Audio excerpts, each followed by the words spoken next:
Santo Antônio pequenino, domador de burro brabo. Quem mexer com Santo Antônio tá mexendo com o diabo.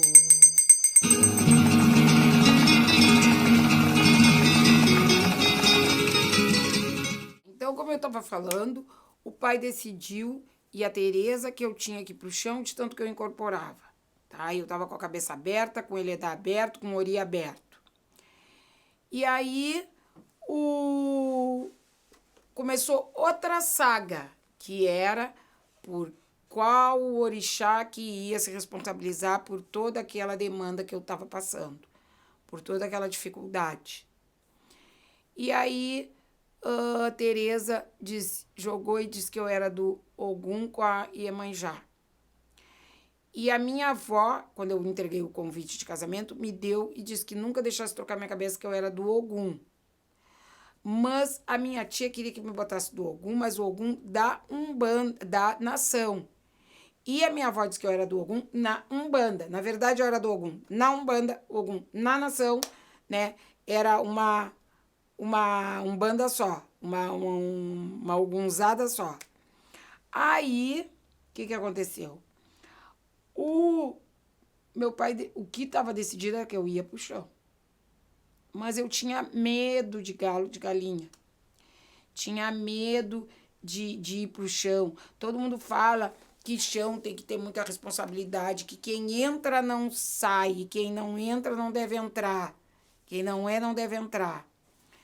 Mas eu fui para parar de incorporar de madrugada, para parar de... que eu tinha antes de incorporar, tinha que ir no Chico Xavier, tinha que ficar rezando, tinha que incorporar de noite. Então, para parar com tudo isso, eu aceitei, estava aquele tumulto na minha vida, que eu estava me separando, eu queria ir para o Rio, e eles não queriam, e a Tereza disse para eles que se eu fizesse o chão, eu não iria para o Rio.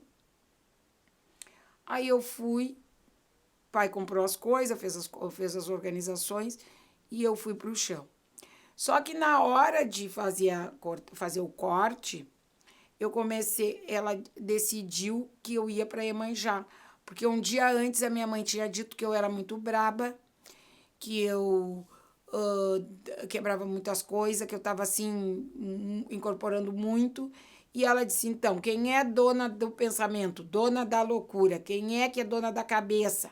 Iemanjá e Oxalá. Então, aí todos os batuqueiros, todos os pais de santo dizem, não, tem que botar ela para Oxalá, porque Oxalá é pai de todos, quando nenhum responde na guia imperial, bota para Oxalá. Só que a Tereza disse que não dava para me botar para Oxalá, que eu ia ficar muito parada, que ia ser da água para o vinho, muita distância, eu ia ser de muito agitada, muito parada. Então, ela decidiu pelo meio termo, pela Iemanjá, porque eu incorporei dia 2 de fevereiro, a minha cabocla vem pela Iemanjá, o meu pai era da Iemanjá, o meu pai gostava da Iemanjá, então decidiu pela Iemanjá.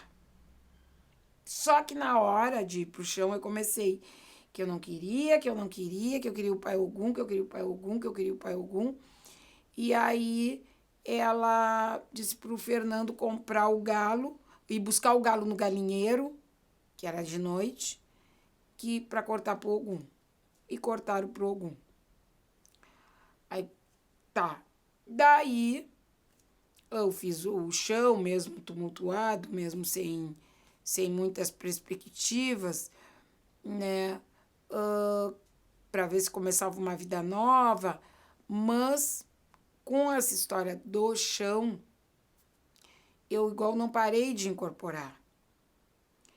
E aí, o meu pai, então, tentou a mãe Lori, que era do Ossanha. Mas a mãe Lori trabalhava muito com o Exu e trabalhava muito bem com o Exu. Trabalhava bem com a nação, trabalhava bem com a Umbanda, mas trabalhava muito bem com o Exu. E a mãe Lori disse, ela incorpora com essa cabocla, mas essa cabocla não é de Chico Xavier, não é de oração, não é de reza, não é. Essa cabocla é de mato, é de praia, é de água, é de cachoeira, é das forças da natureza.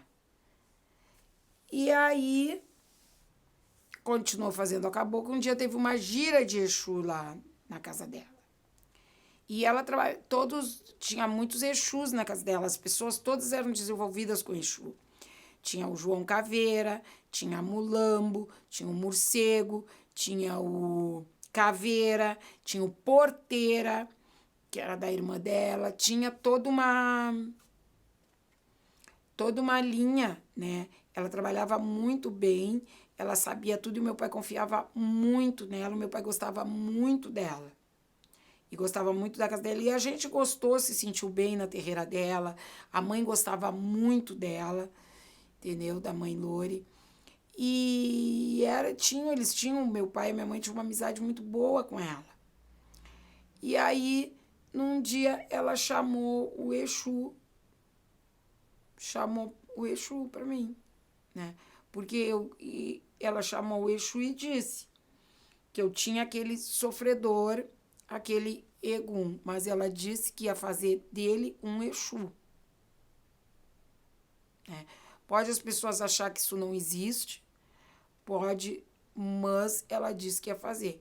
E aí chamou ele disse o nome, disse o sobrenome, disse o que queria, e aí foi na casa da mãe da tia Lore. Pelo menos foi encostado lá. Então, assim, ó, é aí que entrou o Exu na minha vida, que eu fui conhecer. Porque eu conhecia com 14 anos, eu era católica, e a minha prima recebia o Exu Ventania. E um dia ela foi lá no apartamento e disse para o pai e para a mãe. Foi fazer o Exu, seu Ventania chegou, e ele, quando chegava, era tudo escuro. Tinha que apagar todas as luzes, né? Ele respondia bem no escuro, né? Trabalhava na treva. E aí, o seu Ventania chegou, todo mundo acreditava no Ventania, todo mundo ganhava muitas graças com Ventania, era um Exu muito bom, da minha prima. E ele chegou e disse para a mãe e para o pai, eu tinha 14 anos. Aí ele pediu para fazer um alguidar, botasse a champanhe, a cachaça, a champanhe, um ovo e farinha. E aí a mãe foi fazer 3 costelinhas de porco frita e passada no dendê. E a mãe foi fazer e ela disse, não, ela tem que fazer. E apontou para mim, disse que ela vai ser a batuqueira da família, ela é a batuqueira. E eu, católica de tudo, assim, estava fazendo a crisma, cantava louvado seja meu Senhor, tocava violão na igreja, apaixonada pelo padre, apaixonada pela igreja, apaixonada pelos pontos da igreja, fazia CLJ, ia 3 vezes na missa durante a semana. Ela disse aquilo para mim foi um horror, né?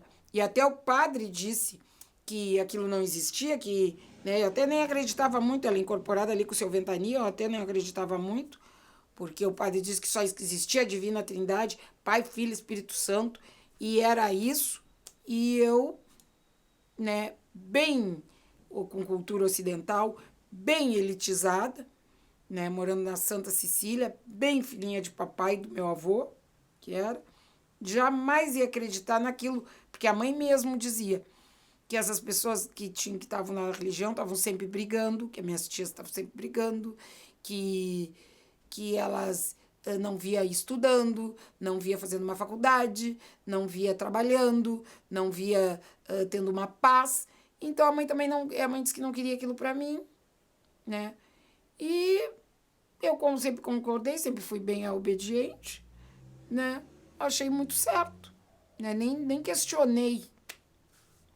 O seu Ventania chegou, se tratava muito bem, como disse como diz o cabeleireiro da minha filha, ele diz assim, católicos que bate tambor. A minha mãe ia na igreja, fazia tudo, mas também, quando chegavam as entidades da minha prima, da minha avó e tudo, ela tratava muito bem e tudo, mas se mantinha na dela. Minha mãe não sai do salto. Minha mãe é diplomata. Ela continua sempre na dela. Agora, coitada, tá até bem velhinha lá, caiu da cama com a história do coronavírus. Ela tá muito abalada, porque quer sair, vivia passeando e agora não pode passear, tá trancada dentro de casa. Então, assim, ó, como é que o Exu chegou? Por que o Exu chegou? Porque quando chegou o Exu, o meu pai, nós fomos na Dona Judite, que era uma senhora que trabalhava com o vovô Chico, né? Mas o vovô Chico vivia na cerveja, no charuto também, saía, passeava, ela andava incorporada, ia no ônibus, ia no banco, a entidade, porque uma coisa assim que as pessoas não sabem, ou sabem, né? Muita gente sabe, eu não sei muito, então eu sou até leiga, eu sou um grãozinho de areia para explicar sobre isso, eu estou explicando a minha experiência, né? Eu não estou dando aulas de Exu e dizendo não. Eu estou explicando o que eu passei, como é que o Exu chegou na minha vida. E assim, o vovô Chico, ele, incorporado com o vovô Chico, né? Ele pegava o ônibus, ele ia no banco, e a entidade fazia aquilo. A pessoa ela estava bem mais anulada do que com a entidade. Com a entidade, ela era outra pessoa. Então, por que acontece isso, penso eu, do Exu com as entidades? Porque o Exu é a primeira entidade. Tanto que o bará, todo mundo diz, é dos pés, do coisa, é o primeiro chácara, é o chácara básico, é o chácara que pega os pés, pega aqui os joelhos, pega a base dos genitais, do sexo, onde tu senta. Então, é o Exu, ele tanto que diz que é o da criatividade, é a da vontade. Quando as pessoas estão em depressão, faz uma limpeza de sal grosso, faz um descarrego, faz uma oração,